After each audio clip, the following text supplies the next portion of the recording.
यह एक ऐसी दुनिया है जहाँ पैसों की कोई वैल्यू नहीं, यहाँ टाइम ही सब कुछ है। यहाँ अगर आपको कोई चीज खरीदनी है तो आपको उस चीज के बदले अपनी जिंदगी का कुछ टाइम देना पड़ेगा, तब जाकर आप उस चीज को खरीद पाएंगे। लेकिन इस दुनिया में एक अच्छी जिंदगी गुजारने के लिए आपके पास टाइम का होना भी जरूरी है, क्योंकि यहाँ जब किसी इंसान की एज 25 साल तक पहुँच जाती है तो उस इंसान के हाथ पर 1 साल का टाइम स्टार्ट हो जाता है। जिस पल काउंटडाउन 0 हुआ उसी पल वह इंसान खत्म। अमीरों के पास इतना टाइम था कि वह 1000 साल की जिंदगी भी जी सकते थे। अमीरों ने खुद के लिए एक अलग दुनिया बना ली थी जहां वो लोग एक सुकून भरी जिंदगी गुजार रहे थे। लेकिन वहीं दूसरी तरफ गेटो सिटी में रहने वाले गरीब लोग दिन रात मेहनत करके खुद के लिए टाइम कमाते थे, नहीं तो उनकी जिंदगी खत्म हो जाएगी। इन्हीं गरीबों की बस्ती में विल नाम का एक लड़का रहता था जिसकी घड़ी में सिर्फ 23 घंटे ही बचे थे। विल अपनी मॉम के साथ रहता था। अब क्योंकि 25 साल के बाद उम्र रुक जाती है, इसीलिए उसकी माँ 50 साल की होकर भी बहुत जवान दिख रही थी। आज विल की माँ का 50वां जन्मदिन था। विल अपनी मॉम का बर्थडे सेलिब्रेट करने के लिए पिछली रात ओवर टाइम करके एक शैंपेन की बोतल लाया था। यह देखकर विल की मॉम बहुत खुश हो जाती है और वो विल से कहती है कि मैं अपने पोतों को देखना चाहती हूँ, तुम किसी लड़की को डेट क्यों नहीं करते? जिस पर विल जवाब देता है कि इन सब चीजों के लिए टाइम किसके पास है। विल की मॉम ने उससे कहा कि इलेक्ट्रिसिटी बिल और बैंक से लिया हुआ लोन कल की डेट तक मुझे क्लियर करना होगा, नहीं तो हमें फाइन पड़ सकता है। इसीलिए अब मैं जा रही हूँ और कल रात तक सभी बिल्स और बैंक के लोन्स जमा करवा कर वापस आऊंगी। उसने कहा कि मेरे पास सिर्फ 3 दिन का टाइम है। इलेक्ट्रिसिटी बिल और बैंक का लोन चुकाने में मेरे पास लगभग सारा टाइम खर्च हो जाएगा, इसीलिए कल शाम को तुम जरूर बस स्टॉप पर मेरा इंतजार करना, ताकि मेरा सारा टाइम खत्म होने से पहले मैं तुमसे कुछ टाइम ले सकूं। इस पर विल ने कहा ठीक है, मैं टाइम पर पहुंच जाऊंगा। जाने से पहले विल की माँ विल के हाथ को छूकर उसकी बॉडी में 30 मिनट ट्रांसफर करती है ताकि विल अच्छा नाश्ता खरीद कर खा सके। इसके बाद दोनों अपने अपने काम पर निकल गए। रास्ते में विल के पास एक छोटी बच्ची आती है। वो विल को एक कैप्सूल देकर विल से उसका थोड़ा सा टाइम मांगती है। विल मुस्कुराते हुए उस छोटी बच्ची को कैप्सूल में अपनी जिंदगी का 5 मिनट का टाइम दे देता है और वह चली जाती है। यहाँ हमें पता चलता है कि यह लोग अपने टाइम को एक कैप्सूल में स्टोर भी कर सकते हैं, जिससे यह लोग कभी भी यूज और ट्रांसफर कर सकते हैं। इसके बाद विल काम के लिए फैक्ट्री पहुंच जाता है। काम शुरू करने से पहले वह कॉफी लेने जाता है, लेकिन वहाँ वह देखता है कि हर एक चीज का दाम डबल हो गया है। जहां पहले कॉफी 2 मिनट की मिलती थी, अब उसका प्राइस डबल होकर 4 मिनट हो चुका है। यहाँ पर कभी भी किसी चीज का भी दाम बढ़ा दिया जाता है बिना किसी अनाउंसमेंट के। ये बात विल को बहुत बुरी लगती है। मजबूरी में विल ने भी कॉफी के लिए अपनी जिंदगी के 4 मिनट पे किए और काम पर लग गया। दिन भर के काम के बाद रात के वक्त विल अपने दोस्त के साथ एक बार में जाता है। विल का दोस्त 1 नंबर का शराबी था। वह हर वक्त शराब के नशे में टली रहता। विल का दोस्त विल को इशारे में बताता है कि वह आदमी सबको फ्री में दारू पिला रहा है और उसके पास बहुत ज्यादा टाइम है। ये सुनकर विल ने जब उस आदमी की तरफ देखा तो उसे चारों तरफ से लड़कियों ने घेरा हुआ था। विल की जब उस आदमी की घड़ी पर नजर गई तो उस आदमी के पास 116 साल का टाइम था। ये देखकर विल समझ जाता है कि यह आदमी ग्रीनिच सिटी से है, क्योंकि गेटो सिटी में लोगों के पास ज्यादा से ज्यादा 2 दिन का टाइम होता है। विल उस आदमी के पास आया और उसे वार्न करने लगा कि यहाँ पर तुम्हें नहीं होना चाहिए था। यहाँ चोरों का खतरा है, ये लोग तुम्हें मारकर तुम्हारा टाइम चुरा लेंगे, इसलिए जल्दी से यहाँ से निकल जाओ। लेकिन वो आदमी विल की बातों को सीरियस नहीं लेता और उसे इग्नोर करके ड्रिंक करने लग जाता है। तभी उस बार में फोर्टिस नाम का एक गैंगस्टर अपने ग्रुप के साथ आया, जिसे देखकर सारे लोग बाहर निकल भागे। दरअसल यह शहर के सबसे बड़े गुंडे हैं जो लोगों से जबरदस्ती टाइम चुराते हैं। विल का दोस्त विल को पकड़कर ले जाने लगा, लेकिन विल ने जाने से इनकार कर दिया और वहाँ एक कोने में छिपकर सब कुछ देखने लगा। फोर्टिस उस अमीर आदमी से उसका सारा टाइम लूटने आया था। फोर्टिस उस अमीर आदमी को चैलेंज करता है कि चलो पंजा लड़ाते हैं और जो हारेगा वह अपना सारा टाइम जीतने वाले को दे देगा। ये टाइम फाइट आर्म रेसलिंग की तरह थी, जिसमें 2 लोगों को एक दूसरे की कलाई पकड़नी होती थी। जिस भी इंसान की कलाई नीचे होती थी उसका टाइम घटने लगता था और वो टाइम उस आदमी के हाथ में ट्रांसफर होने लगता था जिसकी कलाई ऊपर होती थी। इस तरह जीतने वाला इंसान सारा टाइम उस दूसरे आदमी से अपनी बॉडी में स्टोर करके उसे मार देता। फोर्टिस उस आदमी से कहता है क्या तुम इसके लिए तैयार हो? इस पर उस अमीर आदमी ने कहा कि मैंने बहुत ज्यादा ड्रिंक की हुई है, इसलिए मुझे कुछ टाइम चाहिए, उसके बाद मैं तुम्हारे चैलेंज के लिए तैयार हूँ। फोर्टिस कहता है कि ठीक है, ये तुम्हारी आखिरी ख्वाहिश है, जाओ मैं तुम्हें तैयार होने के लिए कुछ मिनट देता हूँ। फोर्टिस उसके साथ अपना एक आदमी भी भेज देता है ताकि यह भाग न सके। वो अमीर आदमी बाथरूम में आकर बहुत ज्यादा उल्टियां करने लग जाता है क्योंकि उसे काफी चढ़ गई थी। इसलिए अगर वो इस हालत में फोर्टिस से पंजा लड़ता तो इस अमीर आदमी का हारना कंफर्म था। तभी विल वहाँ पर आ जाता है। वो फोर्टिस के आदमी को मारकर उस अमीर आदमी को अपने साथ उस जगह से बाहर निकाल लेता है और उसे फोर्टिस से बचाकर एक सेफ जगह पे ले आया। विल ने उस अमीर आदमी से कहा कि मैंने तुमसे कहा भी कि तुम्हारी जान को खतरा है, तुम जानबूझकर अपना टाइम क्यों बर्बाद कर रहे हो। वो आदमी विल को अपना नाम हेनरी बताता है और वो विल से पूछता है कि तुम्हारी उम्र कितनी है। विल ने बताया 28 साल। हेनरी ने कहा मेरी उम्र 105 साल है और अब मैं जिंदगी से थक चुका हूँ। मैंने अपनी लाइफ में हर एक चीज का मजा लिया है और अब मुझे इस जिंदगी की जरूरत नहीं है, मैं जीना नहीं चाहता। ये सुनकर विल ने हैरानी से पूछा आखिर तुम कहना क्या चाहते हो। इस पर हेनरी ने कहा लगता है तुम अब तक हकीकत से अनजान हो। क्या तुमने कभी सोचा है कि इस दुनिया में अलग अलग टाइम जोन्स क्यों बनाए गए हैं? आखिर क्यों तुम्हारे टाइम जोन गेटो में किसी भी वक्त चीजों के दाम और टैक्स बढ़ा दिए जाते हैं? दरअसल महंगाई जानबूझकर बढ़ा दी जाती है ताकि गरीब लोग मरते रहें और उनकी मौत का फायदा ग्रीनविच टाइम जोन के अमीर लोगों को होता रहे। असल में ये सारा सिस्टम उन्हीं का बनाया हुआ है। जरा सोचो, वहाँ ग्रीनविच टाइम जोन में लोगों के पास जीने के लिए हजारों साल हैं, लेकिन यहाँ गेटो में तुम लोग हर रोज जीने के लिए मेहनत मजदूरी करते हो। ऐसा इसलिए है क्योंकि उन्होंने तुम्हें यह करने के लिए मजबूर किया है। वो लोग तुम लोगों को ज्यादा टाइम देना ही नहीं चाहते ताकि तुम लोग मजबूरी में उनके लिए काम करते रहो। वो लोग महंगाई बढ़ाकर तुम्हें ज्यादा से ज्यादा टाइम खर्च करने पर मजबूर करते हैं ताकि तुम्हारे टाइम से वो हमेशा की जिंदगी जी सकें। उन्होंने अपनी जिंदगी का हर एक दिन गरीबों की मौत से इकट्ठा किया है और मैं ऐसी जिंदगी बिल्कुल भी नहीं जीना चाहता जो किसी गरीब मजबूर इंसान की मौत से मिली हो। ये सब सुनकर विल समझ गया कि हेनरी बहुत ही नेक दिल इंसान है। हेनरी ने विल से आगे पूछा अगर तुम्हारे पास मेरे जितना टाइम होता तो तुम क्या करते? विल ने मुस्कुराकर कहा कि सबसे पहले मैं बार बार टाइम को देखना छोड़ देता, क्योंकि उस वक्त भी विल के पास सिर्फ 18 घंटे होते हैं। वो सोने से पहले, सोने के बाद, खाना खाते टाइम हर वक्त अपनी घड़ी देखता रहता है, क्योंकि मुझे डर लगता है कि कहीं मेरा टाइम खत्म न हो जाए और मैं मर न जाऊं। विल कहता है कि मेरी मॉम घर संभालने के लिए बहुत ज्यादा मेहनत करती है। अगर मेरे पास तुम्हारी तरह इतना ज्यादा टाइम होता तो मैं अपनी मॉम के लिए ग्रीनविच सिटी में एक अच्छा घर खरीदता और हम दोनों वहाँ पर खुशी से जिंदगी गुजारते। इसके बाद विल ने हेनरी से कहा आज रात हमें यहीं रुकना होगा, सुबह तक खतरा टल जाएगा, तब तुम वापस अपने घर लौट जाना। इसके बाद ये दोनों सो जाते हैं। सुबह उठकर हेनरी देखता है कि विल अभी भी सो रहा है। वो विल के पास आता है और उसके पास जितना भी टाइम होता है वो सारा का सारा विल को ट्रांसफर कर देता है और अपने पास कुछ ही मिनट बचाकर एक ब्रिज के ऊपर जाकर बैठ जाता है। विल जब नींद से जागा तो उसने देखा कि हेनरी वहां से जा चुका है। तभी हमेशा की तरह नींद से जागने के बाद विल ने अपनी घड़ी में नजर डाली। विल की घड़ी में 116 साल ऐड हो चुके थे। यह देखकर उसकी आंखें खुली की खुली रह गईं। उसे लगा कि वो अभी भी नींद में है और सपना देख रहा है। इसी दौरान विल की नजर विंडो पर पड़ी जिस पर लिखा था मेरा टाइम बर्बाद मत करना। वो समझ जाता है कि हेनरी ने मुझे अपना सारा समय दे दिया है। तभी विल ने हेनरी को दूर एक ब्रिज के किनारे पर बैठे देखा। विल जल्दी से हेनरी की तरफ भागा, लेकिन अब बहुत देर हो चुकी थी क्योंकि हेनरी के पास अब बस कुछ ही सेकंड्स बचे थे और थोड़ी देर बाद वो एक झटके से मरकर ब्रिज से नीचे पानी में गिर गया। विल को हेनरी की मौत का बहुत ज्यादा दुख होता है। अब विल के पास 116 साल की जिंदगी थी और वो समझ जाता है कि अगर मैं यहाँ पर रहा तो लोग समझेंगे कि हेनरी को इसी ने मारा है। विल जल्दी से अपने दोस्त के पास जाता है। विल का दोस्त विल के हाथ में इतना सारा टाइम देखकर शॉक रह जाता है, जिसके बाद विल ने अपने दोस्त को दोस्ती की खातिर 10 साल का टाइम दिया। ये देखकर विल का दोस्त उसका दिल से शुक्रिया अदा करता है। विल कहता है कि यहाँ रहना मेरे लिए अब ठीक नहीं, क्योंकि इतने ज्यादा टाइम को देखते हुए मेरा टाइम छीनने के लिए कोई भी मुझे मार सकता है। अब मैं अपनी माँ के लिए ग्रीनविच सिटी में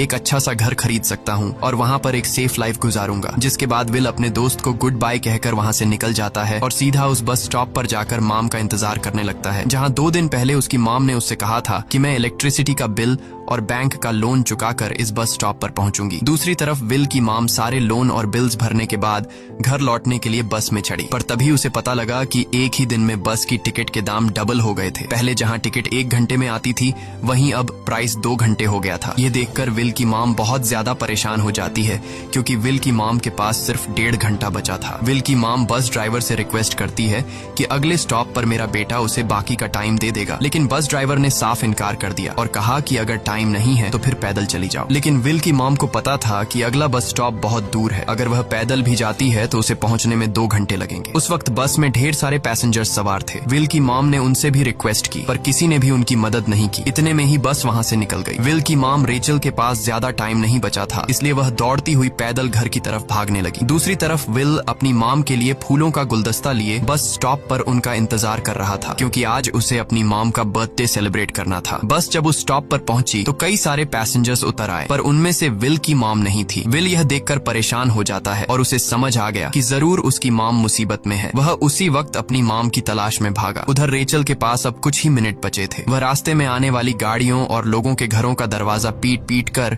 उनसे थोड़ा समय उधार मांग रही थी, लेकिन कोई भी उसकी मदद करने को तैयार नहीं था। इधर विल जब कुछ दूर गया तो उसे उसकी मॉम दौड़ती हुई नजर आ गई। अपनी मॉम को भागते हुए देख विल समझ गया कि उनके पास ज्यादा टाइम नहीं है। वह अपना हाथ आगे करके तेजी से उनकी तरफ दौड़ने लगा। उधर रेचल के पास अब सिर्फ 10 सेकंड्स ही रह गए थे। वह भी पूरी तेजी से विल की ओर भाग रही थी, लेकिन जैसे ही रेचल अपने बेटे विल के पास पहुंची, उसका टाइम खत्म हो जाता है और वह मर जाती है। यह देखकर विल को बहुत दुख होता है, क्योंकि उसने अपनी मॉम के लिए क्या कुछ नहीं सोचा था। वह चीख चीख कर रोने लगा। अगली सुबह तक हेनरी की डेड बॉडी टाइम कीपर्स को मिल चुकी थी। ये टाइम कीपर्स वहां पर इन्वेस्टिगेशन करते हैं। आज की दुनिया में टाइम कीपर्स होते थे जो पुलिस की तरह थे। इन टाइम कीपर्स का काम भी क्राइम को रोकना होता है। टाइम कीपर्स के ऑफिसर रेमंड ने उस जगह में अच्छी तरह से जांच की, लेकिन उसे कोई भी क्लू नहीं मिला। तभी रेमंड की नजर उस ब्रिज के पास लगे सीसीटीवी कैमरा की तरफ गई। वह सीसीटीवी फुटेज चेक करने सीसीटीवी रूम के लिए निकल पड़ा। दूसरी तरफ विल समझ चुका था कि उसकी मॉम की मौत के लिए ग्रीनिच में रहने वाले अमीर लोग ही जिम्मेदार हैं,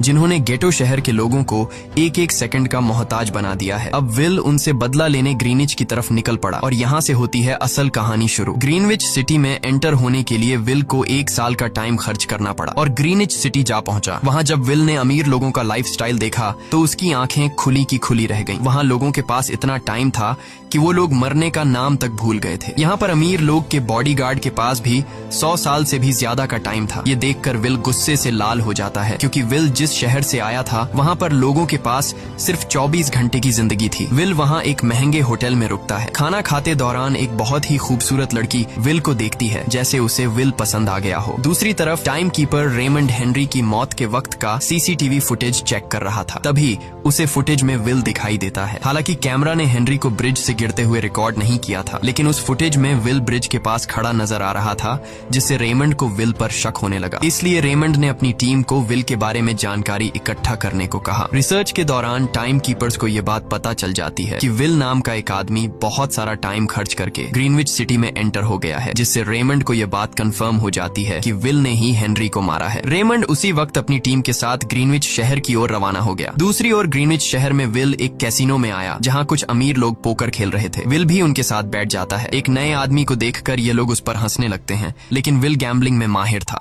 आज उसके लिए अमीरों से पैसे निकालने का सबसे अच्छा मौका था। विल ने फिलिप नाम के एक रईस आदमी के साथ पोकर की बाजी खेली। फिलिप यहाँ का सबसे रईस इंसान है। उसके पास खुद का एक टाइम बैंक है जो लोगों को लोन पर टाइम देता है। फिलिप के साथ उसकी डॉटर भी बैठी होती है। यह वही लड़की है जो कुछ देर पहले विल को गौर से देख रही थी। गेम जब शुरू हो जाती है तब विल अपनी लाइफ का सारा टाइम दांव पर लगा देता है और अपनी माइंड के बदौलत वो फिलिप से 1100 साल जीत जाता है। यह देखकर फिलिप की बेटी सिल्विया विल से काफी ज्यादा इम्प्रेस हो जाती है। उसने विल को कल रात अपने घर पार्टी पर इनवाइट किया। फिर अगली शाम विल एक नई नवेली कार खरीदकर फिलिप की पार्टी में जा पहुंचा। वहीं पार्टी के दौरान विल और सिल्विया डांस करने लगते हैं और सिल्विया मन ही मन विल को दिल दे बैठी। वो अपनी दिल की बात विल से करने ही वाली थी कि तभी टाइम कीपर रेमंड अपनी टीम के साथ वहां पहुंचता है और विल को पकड़ लेते हैं। विल को खूनी समझकर सिल्विया भी उससे नाराज हो गई। रेमंड ने सबसे पहले विल का सारा टाइम उससे छीनकर सिर्फ 2 घंटे दिए। उसके बाद वो विल को हेनरी के खून के इल्जाम में गिरफ्तार करने लगा। रेमंड विल से पूछता है कि तुमने हेनरी को क्यों मारा। विल उसे कहता है कि मैंने उसे मारा नहीं था, बल्कि वो खुद जीना नहीं चाहता था, इसलिए उसने मुझे 116 साल दी और बाद में उसने खुद की जान ली। लेकिन रेमंड विल की बात पर यकीन नहीं करता। विल समझ जाता है कि रेमंड मुझे हेनरी के झूठे केस में फंसाकर उम्र भर कैद के लिए मुझे जेल में डाल देगा, इसलिए वह मौका देखते ही रेमंड के आदमियों को मारकर खुद को आजाद कर लेता है और उनकी बंदूक लेकर सिल्विया को बंदी बना लिया। सिल्विया को ढाल बनाकर विल उसे साथ लेकर भाग निकला और रेमंड और उसके आदमियों को चकमा देता हुआ वापस गेटो शहर आ पहुंचा। इस दौरान विल के पास टाइम काफी कम बचा था। उसने सिल्विया से कुछ टाइम उधार मांगा, लेकिन सिल्विया ने उसे 1 सेकंड भी देने से इनकार कर दिया, क्योंकि वह भी उसे हेनरी का खूनी समझ रही थी। इसलिए वो और तेजी से गेटो शहर की तरफ कार दौड़ाता है ताकि वहां पहुंचकर किसी से टाइम उधार ले सके। जल्दबाजी में उसका ध्यान आगे सड़क पर बिछी कंटीली तारों पर नहीं पड़ता, जिससे टकराते ही विल की कार ब्रिज से नीचे गिर जाती है। इस एक्सीडेंट में विल और सिल्विया बेहोश हो गए। असल में रास्ते में वह कांटे फोर्टिस और उसकी गैंग ने बिछाए थे। फोर्टिस ने देखा कि सिल्विया के पास 10 साल का टाइम था। वो सिल्विया का सारा टाइम चुरा कर वहाँ से निकल जाते हैं। इतने में ही विल और सिल्विया को होश आया। सिल्विया ने जब अपने हाथ की तरफ देखा तो वो परेशान हुई, क्योंकि उसके पास सिर्फ 30 मिनट ही बचे थे और विल के पास भी कुछ मिनट ही बचे थे। पर फिर भी उसने सिल्विया को अपने कुछ मिनट दिए, जिससे इन दोनों का टाइम बराबर हो गया। इसके बाद विल सिल्विया को लेकर जल्दी से अपने दोस्त के घर जाता है, जिसे उसने 10 साल दिए थे। जब उसके दोस्त की वाइफ ने दरवाजा खोला और उसने विल को देखा तो उसने विल से नाराजगी जताते हुए कहा, तुम्हारे दिए हुए 10 साल ने मेरे हस्बैंड की जान ले ली। उसने सारा टाइम शराब में उड़ा दिया, जिससे उसकी मौत हुई। ये सुनकर विल मायूस हो गया, लेकिन अब इन दोनों के पास भी ज्यादा टाइम नहीं था। अगर यह दोनों जल्दी से कुछ नहीं करते तो इनकी भी मौत पक्की थी। तभी विल ने सिल्विया के कानों में ईयरिंग देखी, जो हीरे की थी। उसे बेचकर विल और सिल्विया को 2 दिन का टाइम मिल गया। इसके बाद विल सिल्विया को लेकर फोन बूथ पर आया। उसने सिल्विया के पिता फिलिप को कॉल किया और बताया कि उसकी बेटी अब तक सही सलामत है। उस वक्त रेमंड भी फिलिप के पास ही मौजूद था और विल को भी पता था कि रेमंड भी वहाँ मौजूद है। विल ने सिल्विया को छोड़ने के बदले 10,000 साल का टाइम मांगा और वो 10,000 साल टाइम बैंक के जरिए गरीब लोगों में बांटने को कहा और कल सुबह तक का टाइम दिया। हालांकि फिलिप के लिए यह रकम कुछ भी नहीं थी, पर फिलिप किसी भी कीमत पर गरीबों को टाइम नहीं देना चाहता था। इधर विल सिल्विया को अपने घर ले आया, जहाँ पर दोनों सुबह होने का इंतजार कर रहे थे। इसी दौरान सिल्विया ने विल से पूछा कि उसकी फैमिली कहाँ है। इस पर विल ने बताया कि पिछली रात ही टाइम न होने की वजह से मेरी माँ की डेथ हुई। ये सुनकर सिल्विया को बहुत बुरा लगता है और उसे एहसास होता है कि यहाँ गरीब लोग हर पल मौत के डर में जीते हैं। उन्हें एक दिन का टाइम कमाने में कितनी मेहनत करनी पड़ती है। अगली सुबह बैंक खुलते ही विल और सिल्विया खिड़की से बैंक पर नजर रखने लगे, लेकिन बैंक ने गरीबों में टाइम नहीं बांटा। सिल्विया यह देखकर बहुत मायूस हो गई कि टाइम के आगे उसके पिता के लिए अपनी बेटी की भी कोई कीमत नहीं थी। अब सिल्विया को समझ आ गया कि उसके पिता सिर्फ बिजनेसमैन नहीं है, बल्कि वो इस सिस्टम के हेड हैं। वो गरीब लोगों की मौत से अपनी जिंदगी के साल जमा करते हैं। सिल्विया को यूं मायूस देखकर विल ने उसे वापस घर भेजने का फैसला किया। वो उसे फोन बूथ पे ले आया और अपने पिता को कॉल करके अपने लिए मदद बुलाने को कहा। इस दौरान विल सिल्विया को वेपन भी दे देता है ताकि वो खुद की हिफाजत कर सके। इधर सिल्विया फोन पर अपने पिता से बात कर रही थी कि तभी टाइम कीपर रेमंड चुपके से वहाँ आ पहुंचा और विल पर गन तान दी। रेमंड विल पर गोली चलाने ही वाला था कि तभी सिल्विया ने रेमंड को देख लिया और घबराहट में रेमंड पर गोली चला दी। ये देख विल घबरा कर रेमंड के पास आया। हालांकि वो गोली रेमंड के हाथ को छू कर निकल गई थी। रेमंड के हाथ से बहुत खून निकल रहा था। विल ने रेमंड की घड़ी देखी। रेमंड के पास सिर्फ 2 घंटे बचे थे। दरअसल टाइम कीपर्स को भी सैलरी के तौर पर हर रोज 1 दिन का ही टाइम मिलता था। विल समझ गया कि जब तक रेमंड के पास उसके टीम वाले पहुंचेंगे तब तक रेमंड का ज्यादा खून बहने की वजह से उसकी मौत हो गई होगी। इसलिए विल रेमंड को 2 घंटे का टाइम देते हुए रेमंड की कार को लेकर वहां से निकल गया। रेमंड को गोली मारकर अब सिल्विया भी क्राइम लिस्ट में आ चुकी थी। हालांकि विल ने सिल्विया से कहा कि वो अभी इन सब से निकल सकती है, लेकिन ग्रीनिच में सिल्विया की जिंदगी पिंजरे में कैद पंछी की तरह थी। उसके पिता फिलिप ने उस पर बहुत सारी पाबंदियां लगा दी थीं, पर यहाँ आकर उसे आजादी का एहसास हो रहा था, क्योंकि यहाँ वो अपनी मर्जी की मालिक थी और सिल्विया समझ जाती है कि यहाँ पर लोगों के साथ गलत हो रहा है। अब वह भी गरीबों को उनका हक दिलाने में विल के साथ थी। विल और सिल्विया ने मिलकर अमीरों को लूटना शुरू कर दिया। सिल्विया, जो कि ग्रीनिच सिटी के चप्पे चप्पे से वाकिफ थी, इसलिए इन दोनों ने प्लान बनाया कि वो ग्रीनिच सिटी में बैंक से टाइम कैप्सूल चुराएंगे और उनको गरीबों में बांट देंगे। सिल्विया ने सबसे पहले अपने पिता फिलिप के कई सारे बैंक्स में डाका डाला, क्योंकि फिलिप ने गरीबों की मौत से वह सारा टाइम इकट्ठा किया था। इन दोनों ने तिजोरी से सभी टाइम कैप्सूल एक बैग में पैक करके वहां से निकल गए और उन्हें गरीबों में बांटने लगे। इतनी बड़ी चोरी करने के बाद अब सरकार भी इन दोनों से तंग आ चुका था, इसीलिए सरकार ने इन दोनों के सर पर 10 साल का टाइम इनाम रख दिया। ये खबर सुनते ही गैंगस्टर फोर्टिस अब इन दोनों को कुत्ते की तरह ढूंढने लगा, लेकिन विल और सिल्विया हर रोज अपना ठिकाना बदलते रहते थे, जिससे वो किसी के हाथ नहीं आते थे। यह दोनों एक होटल में छुपे हुए थे। इनके पास टाइम की कमी तो थी नहीं, इसलिए उन्होंने पूरे होटल को ही बुक कर लिया था। फोर्टिस इन दोनों की तलाश में उस होटल के बाहर आ पहुंचा। वहां उसने कुछ लोगों को पकड़कर उनसे विल और सिल्विया के बारे में पूछने लगा, लेकिन उन लोगों पर विल और सिल्विया के बहुत एहसानात थे, इसलिए ये लोग मरने के लिए तो तैयार थे, पर विल और सिल्विया का ठिकाना बताने के लिए तैयार नहीं थे। लेकिन जब फोर्टिस ने उन लोगों पर बहुत ज्यादा जोर जबरदस्ती की तो उनमें से एक बंदा मौत के डर से फोर्टिस को उस होटल के बारे में बता देता है जहां विल और सिल्विया छुपे हुए थे, जिसके बाद फोर्टिस फौरन अपनी गैंग के साथ वहां पर पहुंच जाता है और इन दोनों को पकड़ लेता है। अब विल और सिल्विया का उनसे बच पाना नामुमकिन था। फोर्टिस ने विल को एक टेबल पर बैठा दिया और उसे टाइम फाइट के लिए चैलेंज किया। विल समझ गया कि अगर मैंने चैलेंज से इनकार किया तो फोर्टिस के गैंग वाले लोग मुझे मार देंगे, इसलिए क्यों ना आज इसके साथ पंजा आजमाया जाए। फोर्टिस और विल ने एक दूसरे की कलाई पकड़ ली और मौत का खेल शुरू हुआ। फोर्टिस माहिर खिलाड़ी था, उसने शुरुआत में ही विल का हाथ नीचे कर दिया, जिससे विल का टाइम तेजी से फोर्टिस में ट्रांसफर होने लगा। लेकिन विल बिल्कुल जोर ही नहीं लगा रहा था, जैसे कि वो जानबूझकर हार रहा हो। पर जैसे ही विल के पास अपनी लाइफ के 3 से 4 सेकंड बचे, तभी विल ने अपनी पावर दिखाई